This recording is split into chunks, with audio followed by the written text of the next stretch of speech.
a young man living in the woodlands, surrounded by beautiful sights and wide open spaces. It's a beautiful location, so what's the worst that could happen? This is the strange fate of Joshua Maddux.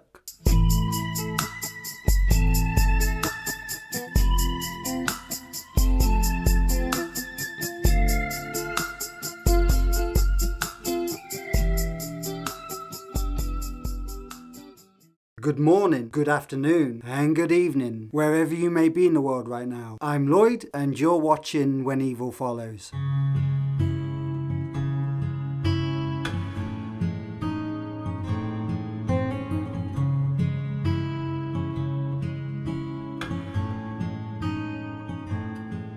Joshua Maddux, he was born and raised in Woodland Park, Colorado, in America. A small, beautiful, spacious city surrounded by breathtaking scenery, stunning mountains, rivers, lakes, trees, wide open roads, with a population of around 8,000 people. Joshua Maddux, he was born on the 9th of March in the year of 1990, and he grew up with his two loving sisters, Ruth and Kate, and his older brother Zach, and his father Michael. For the first 2 years or so, Joshua was actually homeschooled by his father before having to be enrolled into the Woodlands High School, and the homeschooling paid off, as Joshua did very well at high school. He got top grades in all subjects taken. He was a bright and gifted and very intelligent young man who was very creative, artistic, and he enjoyed music, writing songs, and he also enjoyed playing the guitar. And it's fair to say he was actually pretty good at doing what he loved. Joshua actually had many friends, and he was also very close to both of his sisters, and he would often go out for long walks with both of his sisters or close friends. He just simply loved the great open doors. Being out in all that space, he loved it. It's what he loved to do more than anything in the world. Sadly, in 2006, his older brother Zach, who suffered with severe depression, he took his own life. And Joshua and the rest of the Maddux family, they were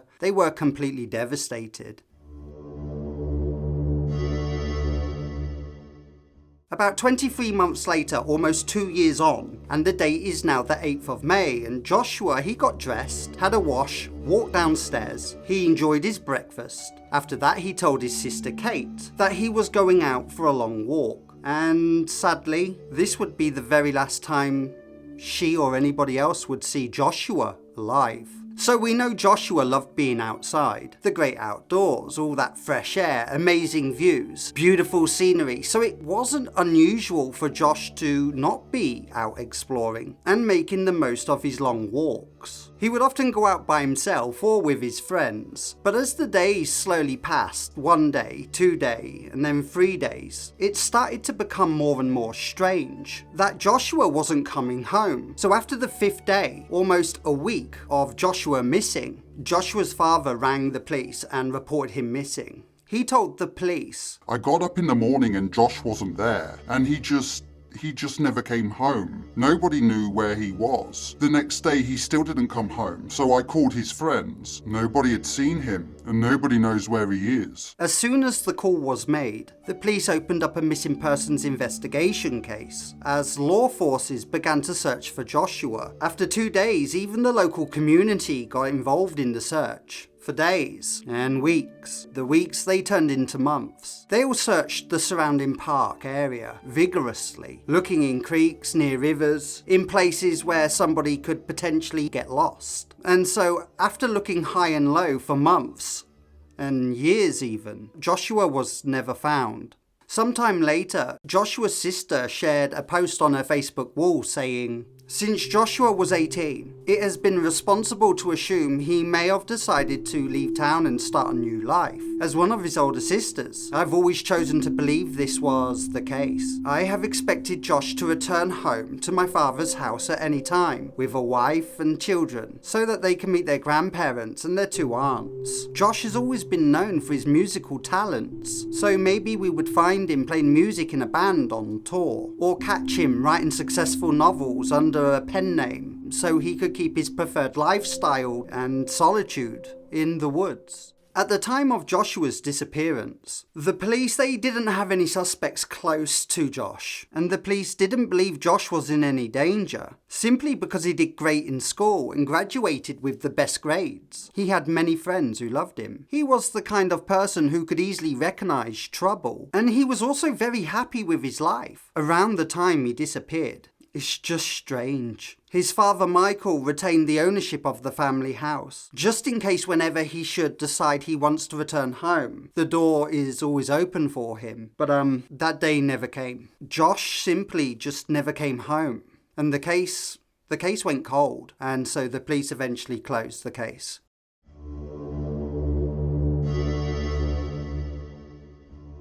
So now we move forward in time, just a little, I'd say 7 years, to Friday the 12th of August 2015 at around 2:30 in the afternoon. The police were called to an old cabin home on Meadowlark Lane in Woodland Park, Colorado. A body had been found during a planned demolition of an old cabin in the woods. Murphy was a 79-year-old manager and owner of Murphy's Constructions, who at the time was in the middle of tearing down the old property to make extra space so that the wilderness developers could create an extra 32 brand new family homes within the area of Woodland Park. The Murphy's construction crew, they were in the middle of ripping down this cabin when they came across a gruesome finding. They found the remains of a human body inside the chimney. When they pulled back the chimney metal frame from the back of the wall, the body was about 2 meters from the ground inside the chimney frame in a fetal position. Murphy's report said that the knees of the body was almost above the head and that the legs had become disjointed, and so he believed that the body had been there for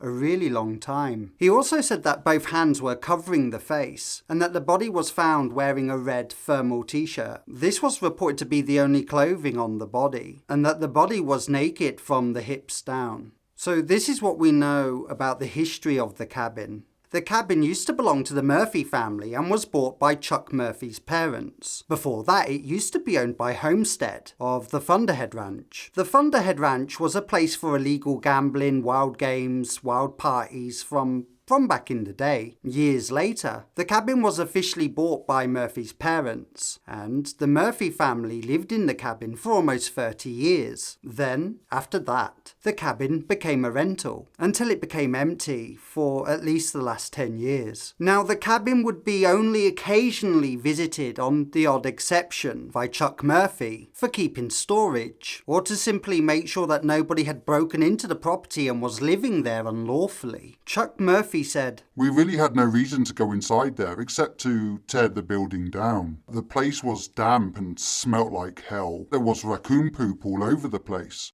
Some time passed and the dental records came back about the body, and that body was confirmed to belong to that of Joshua Maddux. The cabin was actually less than a mile away from Josh's family home. These are real images taken from Google Maps that show the cabin dating back in 2012. It's very creepy to know that right before these photographs were taken, Joshua's body was only just behind the other side of that chimney wall, and only less than a mile away from his family home. A full autopsy was carried out and the results showed there were no drugs found in his system. He had no broken bones. He had no bullet wounds or knife wounds. And so the coroner's report said that his death was accidental. Simply an accident. Believed to be by falling down the chimney. The coroner also stated his death was probably not instant, due to suffering from hypothermia. So clearly a sad and solved case closed, right? So Joshua was out and about, exploring on the day he went missing. He was an adventurous person, and so he climbed up on the roof of the cabin and climbed inside the chimney to gain entry to the property, and accidentally slipped and fell to his death. Apparently. You may be thinking, well, this makes sense. Everything seems to add up, right? But what happens if there were more details we didn't know about? Well, there's much more. The cabin owner, Chuck, he had raised doubts and concerns about the coroner's theory because years before he actually installed net bars at the top of the chimney to stop wild animals from getting into the cabin. So these steel bars were installed just 2 years before Joshua actually went missing. Murphy said, "There was no way that guy crawled inside the chimney, not with those steel bars installed. He didn't come down that chimney. There's no way." Murphy is very knowledgeable and experienced in construction. He's very likely to know how long steel bar nets last for in a chimney. Also, there's no reason as to why he would lie about this. So this would mean that Joshua would be more likely to have entered the chimney from inside the cabin rather than from outside. And also, if he did climb down the chimney from outside, the main theory of his death would have been through compressive asphyxia. This is where in the chimney your legs would be forced above your chest, and the compression of your legs onto your chest would actually prevent you from breathing. But Murphy reported that Joshua's legs were downwards in the fetal position. So yeah, it's still possible to die from compressed asphyxia with your legs downwards, but it would be much more difficult. Also, he would have had to have entered the chimney headfirst as if he was diving. Also, Josh was found wearing just a t-shirt. He wasn't wearing anything else. No jeans, no pants, no socks, no shoes, just a shirt. And strangely enough, the police found his clothes neatly folded inside the cabin room on the table that was next to the fireplace. Surely this would indicate that Josh was inside the property, inside that cabin at some point the day he died. And lastly, Chuck noticed that the breakfast bar had been ripped away from the wall in the kitchen and moved alongside the fireplace entrance, maybe to conceal or even block Joshua from leaving. Or maybe someone just didn't want Joshua to be found. These facts were clearly way too strange to ignore. And so the case was reopened again. However, the case was concluded exactly the same as before, accidental death. Yeah, it just doesn't make sense. And so with these new details, the only way that Josh's death was independent or accidental is that Joshua went into the cabin, then took off all his clothes, other than his t-shirt, folded them up neatly, put them on the table in the room, then walked outside naked, just wearing a t-shirt. He then climbed up onto the roof and entered the chimney head first, climbed down there and got stuck. And so yeah, it smells like bullshit to me. So that would leave a couple of options. Joshua was in the cabin. He then stripped down naked, just wearing a t-shirt, and then independently got into the fireplace himself. And I don't think anyone's going to do that because that's just crazy behaviour. The other option is, plain and simply, Joshua Maddux was murdered and somebody had put his body in there. Who do we know that was close enough to do this to him, I hear you ask?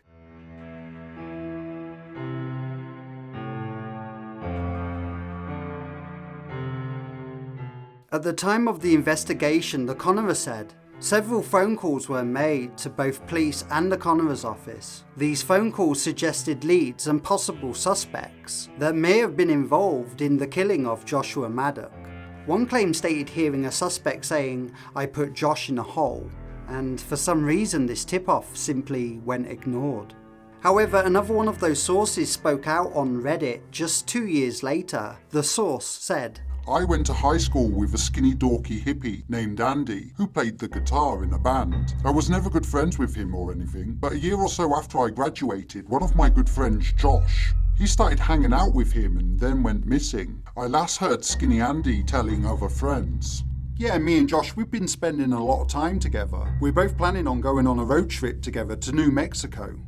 And it didn't really click until somebody showed me this article of Josh who's missing. The person in question is Andy, also known as Andrew Richard Newman, from the Woodland Park area in Colorado, a confirmed student who went to the same high school as Joshua Maddux. Both Andrew and Joshua, they both shared the same love and passion for music, and they were both relatively the same age, and so there's a strong chance that they both knew of each other, or even potentially friends. We know that Joshua never went with Andy to New Mexico. But what we do know is Andy actually did go to New Mexico in 2009. So Andy travelled to Albuquerque, New Mexico, May 2009. Whilst being there, he befriended a man at a bar called James Willito. James Willito, he was a support worker for a disabled man who he lived with. So yeah, they were chatting for a while when Andy asked James if he could crash at their place just for a short while. And James, being the kind and helpful chap he is, he said yes, and allowed Andy to go back with them back to their small apartment to crash out. As soon as they arrived home, James, he took a quick shower. He got out the shower, he got dressed, he walked into the living room where he found his disabled friend dead. He had been stabbed to death and left in his wheelchair. And it was at this time Andy Newman was gone. In the same year of June 2009 in Texas, Andy was arrested by police after being caught in somebody's house where the owner hadn't given him permission to be there. Andy was found with the homeowner's 2 children, both of them under the age of 16. Andy Newman, he agreed to give police fingerprints, and his fingerprints matched the murder scene back in Albuquerque, New Mexico, where the disabled man was stabbed to death and left in his wheelchair. It was then when Andrew also admitted to another murder, not that of Joshua Maddux. He told police of a woman from Taos in New Mexico, of how he killed this woman and then shoved her body in a metal barrel. But the police in New Mexico had already captured a suspect, and so the case against Andy was completely dropped. Andy Newman's whereabouts over the last 7 years is unknown. A strong possibility is because he was probably in prison for most of that time. Then in 2012 in Utah, he was sentenced again for 7 more charges, one of them being assault on a police officer. And again in 2015, Jacksonville, Florida, for trespassing into another family's home. He was picked up again in February in 2018 for burglary, and again in December 2018. Andy was then picked up again in Breier County, Texas, for assaulting 3 more police officers, where he was later charged for yet another burglary of an unoccupied structure back in Florida. To this day, he's currently behind bars serving time in Breier County in Texas. Andrew even made news on TV back in March of 2019 for assaulting a prison officer.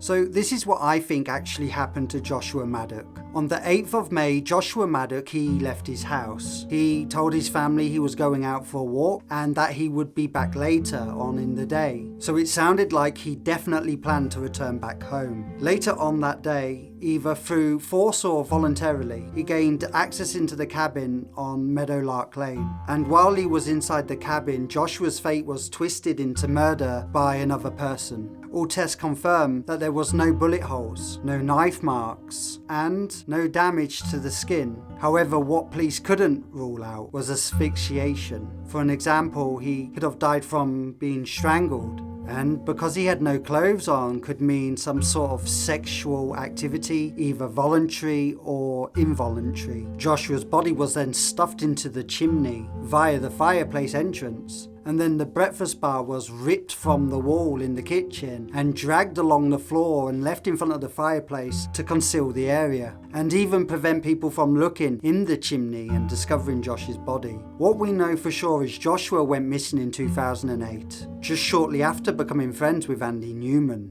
Andy Newman would soon move away and begin his life on the run from the police, collecting a long string of charges on trespass, assault, burglary, robbery, even murder. It's so unlikely we never really find out the truth on what exactly happened to Joshua Maddux. And while we can only theorise about the links between Andrew and Joshua, none of this is cemented in solid concrete evidence. Therefore, unfortunately, this is a case that will no doubt remain a mystery. Or who knows, maybe just one day someone will come forward with more information. But until then, until that day, this case will always remain closed.